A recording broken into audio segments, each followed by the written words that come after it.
In case you're not aware, you can watch A Quiet Place Day 1 on Amazon Prime now.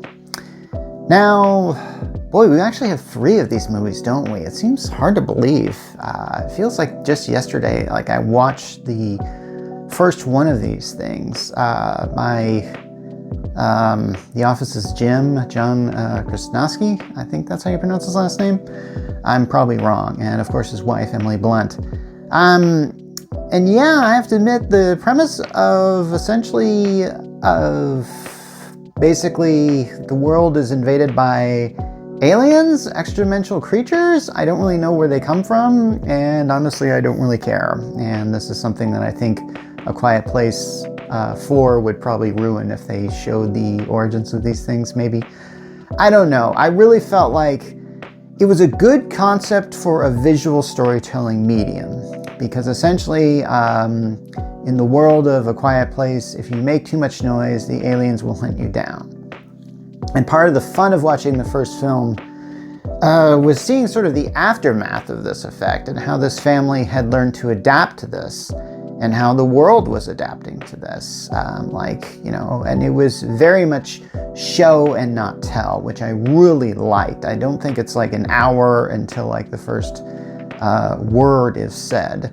Otherwise, the characters do sign language. I could be wrong about that, but my memory of this film is pretty hazy.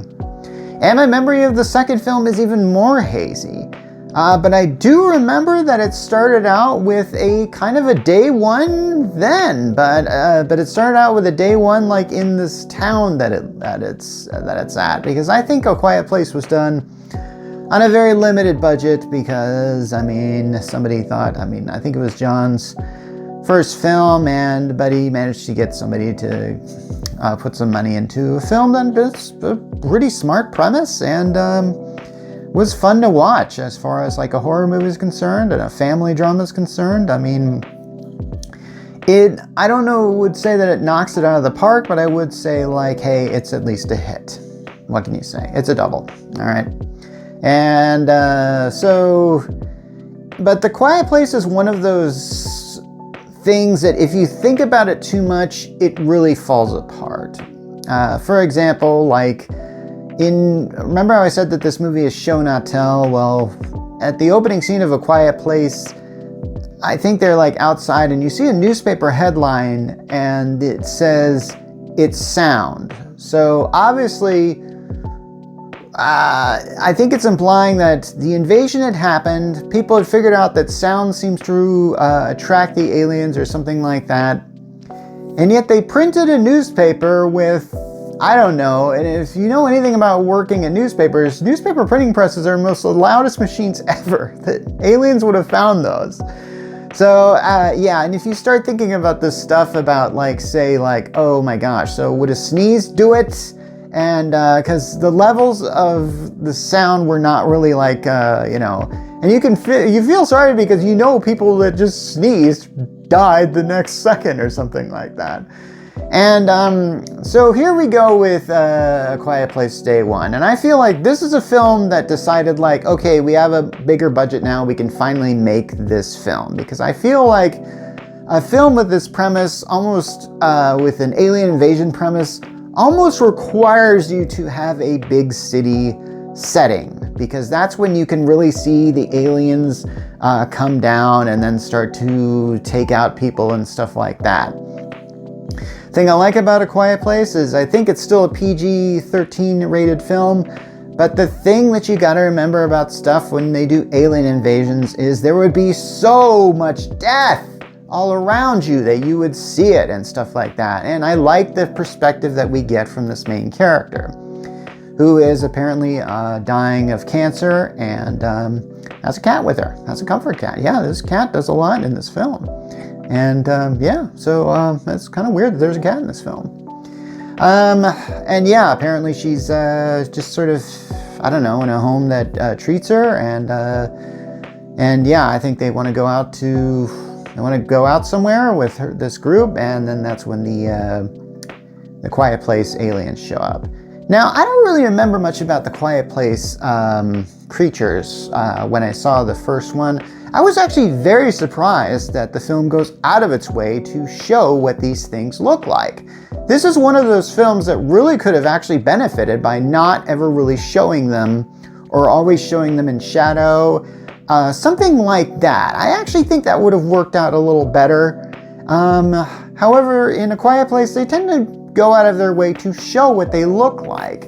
And I seem to recall them as kind of these big balls with legs that had like these open flaps on them that were essentially ears, so they could detect sound and stuff like that. And then I'm guessing that, I don't know, they just kind of like, oh, hey, there's sound over there, so that's like food, right? And then they jump and then they eat you, I guess. I don't know, maybe they take you away and then they say, there's a lot in these films that aren't really known about the Quiet Place creatures. Some of that I just don't, like I said, some of that I just don't want to know, okay? And this is one of those franchises that could easily be done to death, like Aliens or Terminator or one of those kind of sci-fi horror sort of franchises. I don't want to see this done to death, and yet I was really getting into the story of A Quiet Place Day One. I like the idea they were showing of this one lady who just wanted to get pizza somewhere as her last act, because I think she knows she's going to die. Eventually the cancer is going to get her. So I guess in her mind, she's kind of going like, well, my world's already coming to an end. This is just confirming it. And I actually really like that angle of going with that. I really thought that was a very smart way of doing a film, period. And I totally supported this film from day one when I saw that that's the direction they were going. When I was getting into this film, there were certain things that I started noticing that I felt like, okay, I wouldn't have done that. Because in addition to the main character, the cancer sufferer, there's also another character who shows up, I swear, like maybe way too late to the party. And we see him come out in a business suit, and he's coming out of the subway, which is for some reason flooded with water. And which doesn't make sense, because later on there's a film where they go into the subway and it's a little flooded, but it is not totally flooded up to the entranceway. So yeah, I'm gonna count that a point off for there, but I'm still giving this film a lot of points, if you know what I mean. So, and I definitely like the dynamic that these two characters have, and for the most part they do communicate without speaking to each other. And I really feel like this character learns a bit too early that sound will essentially be the thing that dooms you, because there's a scene where this character is knocked out, the main character is knocked out, then wakes up, and then everybody is all in a crowded room together. Now the first thing I would do is start asking questions, but she clams up, and I don't really like how they dealt with that, because I felt like in real life, you would want to know this. You would start making noise. And I feel like the only reason why she doesn't start making noise is because the plot needs her to be quiet at this point. And I felt like that wasn't really well done. But at the same time, I realized like, hey, movie's got a movie, so this character's got to live through this first few scenes. And yeah, and it's probably I don't know how quickly you would pick up on the fact that, yeah, sound really makes these guys come to you. And I imagine that, who knows, maybe they walked over to the New York Times and started printing newspapers with that. Yeah, I know, I'm not giving up on that one. So this is its own self-contained story, and I believe it really works as one. I am told that I was actually looking up some of this stuff on, and I discovered that some of these characters that are just briefly shown in this movie actually appear in A Quiet Place Day 2, and I didn't know that. I actually had forgotten about that.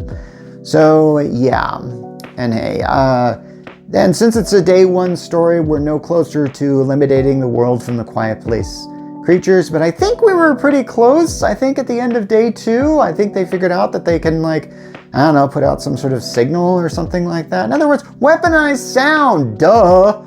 I mean, I feel like, yeah, we would figure this out very quickly if aliens who were attracted to sound were to attack us. We'd probably say, oh, you like sound? Well, eat this! You know, and then we'd, I don't know, blast Def Leppard or something like that. I mean, I don't know.